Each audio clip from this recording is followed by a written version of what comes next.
Well, this is Steve Ridgel, and I wanted to finish one more time talking about the beauty of God's story of his love for us seen in the Bible.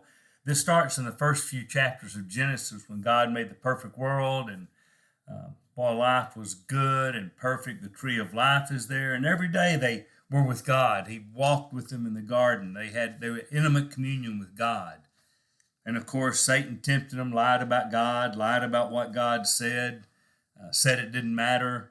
They succumbed to the lies of Satan, sinned, and as a consequence were put out of the garden. Well, life got hard then, and it was tough and hard. But of course, God sent Jesus to make right what we messed up out of the garden. But even at that hard life is still hard. Jesus helps you overcome that, and we talked about that. Another thing, they got put out of the garden away from the tree of life, so people died. And even though that after Jesus came, we Christians, we believers in Jesus, we do believe we'll be raised from the dead. Death's still here.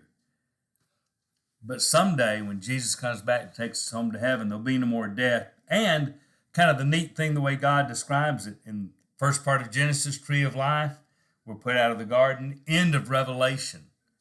The tree of life is there in the New Jerusalem. It's beautiful. The new heaven has the tree of life on both sides of the river of life. It's great.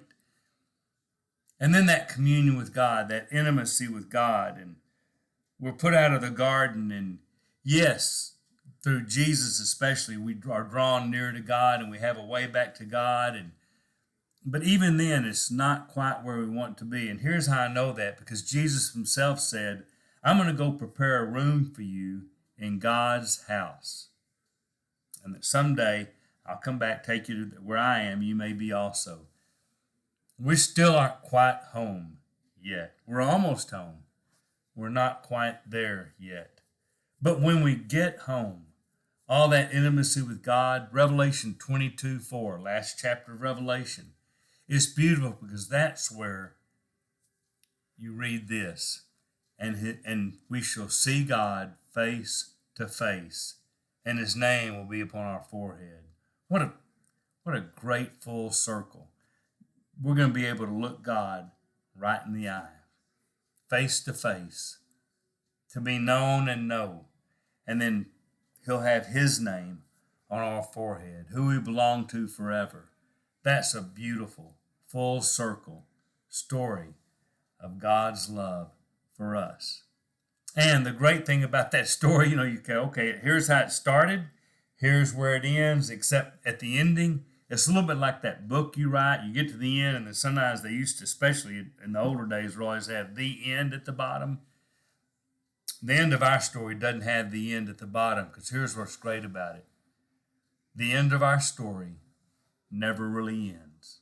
With God forever, with no pain, no tears, no mourning, no sin, all that is gone. Death gone forever. The tree of life there in the new heaven and new earth. Looking God full in the face with his name stamped upon us forever.